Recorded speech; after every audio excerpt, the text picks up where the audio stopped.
This project is a creation of Jeff Brown and Robert Clinch. Jeff, as you probably know, is a vintage car collector and collector of lots and lots and lots of things, an enthusiast, and contemporary artist Robert Clinch, who is an international artist, who has brought to this project his signature paper dart to the Goggomobil Project, which we're pretty excited about. And of course, it's a dart car, isn't it? The exhibition will be opened jointly by David Thomas and by Bill Hemming, and then Bill Buckle, designer of the special car, the Goggomobil Dart, and his wife, Elvira, and someone who I'm sure is very well known to you, Tommy and Joan Dysart, of the wonderful Yellow Pages ad about the Goggomobil Dart. They will unveil the car. We'll hear firstly from David Thomas. David is the author of the recently published and long-awaited book on the art of Rupert Bunny. He's also the author of the book on Robert Clinch, Fanfare for the Common Man. David has enjoyed an illustrious career in the arts. Amongst being a highly respected writer, he is a former director of the Bendigo Art Gallery and the Art Gallery of South Australia. David will speak on the art of Robert Clinch. We may then hear from Bill Hemming. Besides being a long-time friend of Jeff Brown's, Bill worked for BMC British Leyland in Australia for a number of years, and in Europe as well. However, his real passion is for the racing of historic cars, those cars before 1975. Bill, with a partner, acquired Elfin sports cars, which was a car which was designed and built in Australia. In 2007, Bill set up the Elfin Heritage Museum in Melbourne to keep the memory of these cars alive and in the public arena. He also was the owner of a Goggomobil Dart. So over to David now.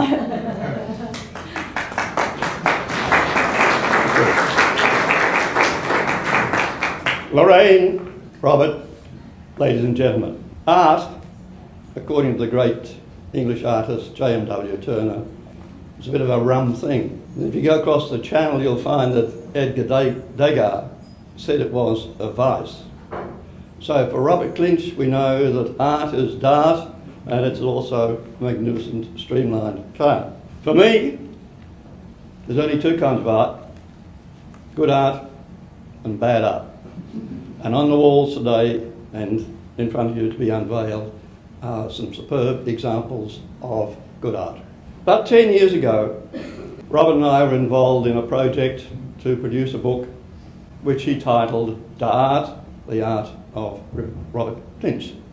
And that play on words of art or dart had very strong meaning.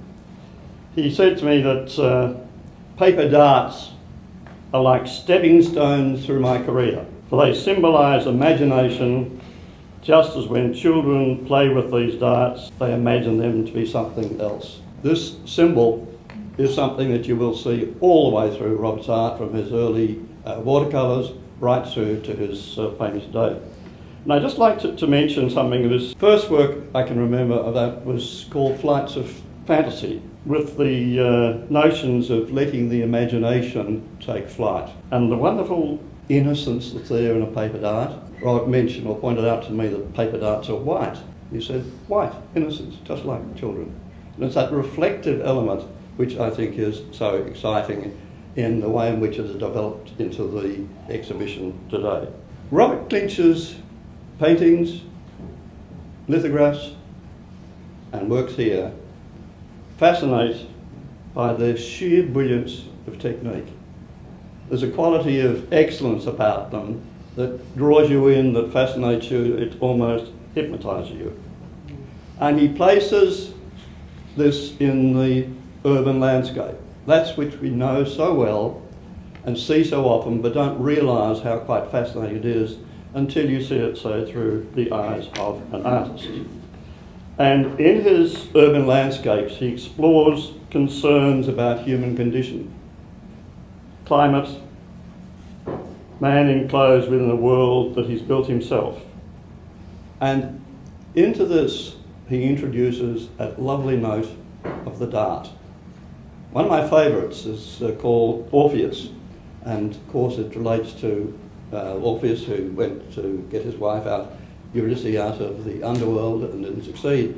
And Robert places his dart floating down in a known and defined brick alleyway in the middle of Melbourne. That one went on to win the 1989 Watercolour Award from the trustees of the Art Gallery of New South Wales. And it just leads me to say that Robert is extremely well represented in national and state galleries and in many places overseas.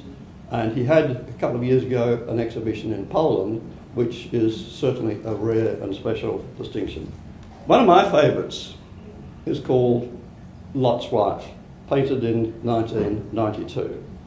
A major comment on the climate and on the urban change we all suffer from. And Lot's Wife, of course, was one great big cement, concrete, whatever building, as a turn to look back at the Sodom and Gomorrah horizon of Melbourne in the distance. It was petrified, it was solidified. If you want to see just how good he is in painting with pure tempera, look at the two paintings as you come in.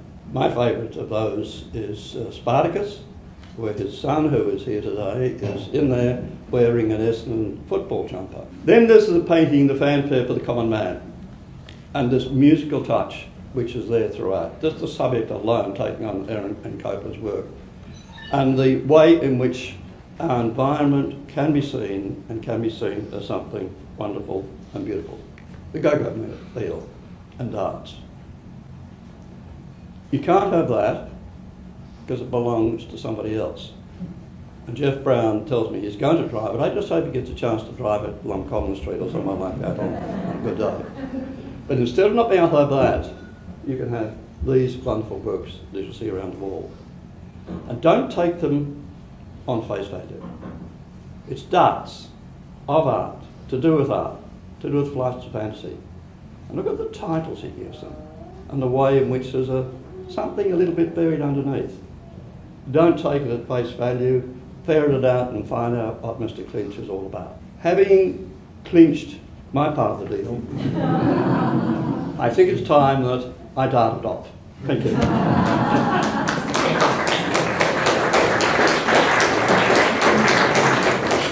Lauraine asked me, give me a bit of background because I've got to introduce you, and all I could think of was that I'm married with 4 daughters, so that's life, it's gone. So I don't know where you double that up. Jeff asked me to come along today. It's just, we're going to witness a fantastic project here today, and I'm so happy to be a small part of it, but Jeff said, can you provide the link between art and automotive? And it's like the poison chalice. I mean, you're all wondering what a dirty, polluting machine like a car can possibly have with art. Well, some of us, we see a car as sculpture. And it's an artistic expression in a lot of cases, to varying degrees. You've got to say a Ferrari is probably more expressive than a Toyota, but sorry, Bill, you're a Toyota dealer, aren't you? But there is definitely a link there. And let's face it, I mean, who saw paper planes as artwork until Robert painted them to life, basically? So, of course, we need to look at the people behind this project today to truly appreciate the end result. I can talk with some authority about my friend Jeff Brown. He's one of the principal motivators of what we're about to see. I've got to say, if you looked up the definition of the word passion in any dictionary, you'll probably see a photograph of Jeff. If you go to his house, it's just full of collections, eclectic collections from he and his wife Annie. There's bookcases of old sand shoes, there's model trains, there's Art Deco crockery, old racing cars, and of course art. Jeff gets involved with an intensity that's actually a little bit scary. I met Jeff through our shared interest of racing historic vehicles, and we both had a stable of cars that we genuinely believed were extensions of our respective art collections. Interestingly, I also had a Goggomobil Dart as part of my garage of important Australian cars. For those of you who aren't aware of the Dart story, just very briefly, Goggomobil began production in post-war Germany. It was one of a number of cheap, minimalist microcars that were produced in the 50s to a very, very austere market. It was sold alongside other microcars, from Heinkel, Messerschmitt, even BMW with their little Isetta bubble car. Goggos, they were supplied as a tiny sedan, an even tinier coupe, and they are powered by a predictably tiny 400cc two-stroke engine. So it was no powerhouse, let me tell you. And while the contemporary Pommy Jaguars and the Yankee Chevs and Fords could accelerate from 0 to 60 in about 10 seconds, to do the same in a Goggo took about Tuesday. But this didn't deter our Sydney-sided car dealer, Bill Buckle, from seeing its potential, and he took on the Australian distributorship for the brand.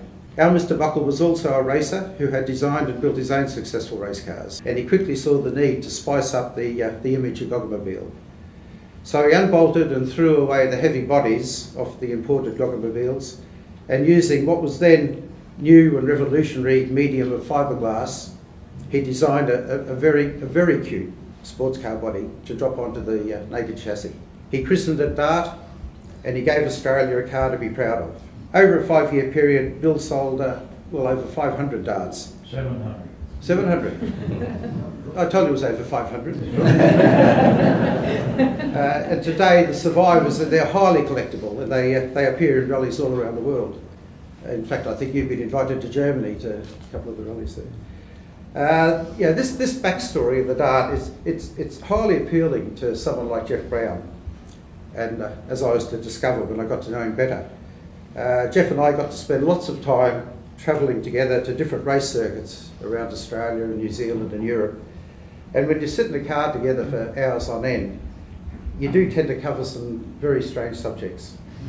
Every day, Jeff's overactive mind would present a project or an opportunity he'd try to rope me into. He'd offer me deals which involved specialist travel group tours, or better ways to wrap a suburban home-delivered newspaper, a new system for semi-trailer couplings. You name it, and Jeff thought he could improve on it. And he'd make me feel inferior and lazy because I couldn't keep up with him. I couldn't run with him and kept giving him lame excuses why I couldn't get involved and partner him. In fact, the highlight of my trips with Jeff was one day, he said, Bill, I've got a really, really good idea, and you're really going to like this one.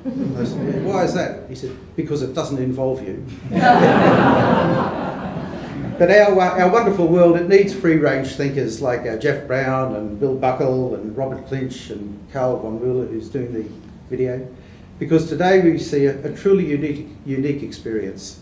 It involves a passion for art, a passion for old cars, passion for Australia, and passion for a complete visual package. Something really special comes when these passionate people sort of get together and combine their talents, which they've done for the last 12 months. You've heard of Robert's awarded talents, but you do need to know that he started his art journey by drawing racing cars when he was but a lad of 14. You'll see later a documentary of how he applied his lifelong love of cars, his practical engineering nous, and his ability to tell a story through his paintbrush. In this case, he even developed a new medium of automotive paints through exhaustive trial and error. It was fascinating stuff. But it's Jeff's passion for tenacity that's made the most of this situation. He didn't just buy a Goggomobil Dart for a fun project. He researched the background of the car. He befriended Bill Buckle, the Dart's designer and constructor. He involved Tommy Dysart, who made the Dart a household name with his yellow pages, G-O, G-G-O, yeah, television ads. Yeah. Was that okay? Jeff then used his art connections to arrange today's launch and future gallery showings for the next few years throughout Australia. Now, I've run a marketing consultancy for 30 years, and I tell people I'm a pretty good marketer, but our Jeffrey takes the game to a whole new level. Yeah, through his applied passion, he's turned a fun idea into a major project. So, ladies and gentlemen, thank you for coming today and to appreciate this true Aussie object art.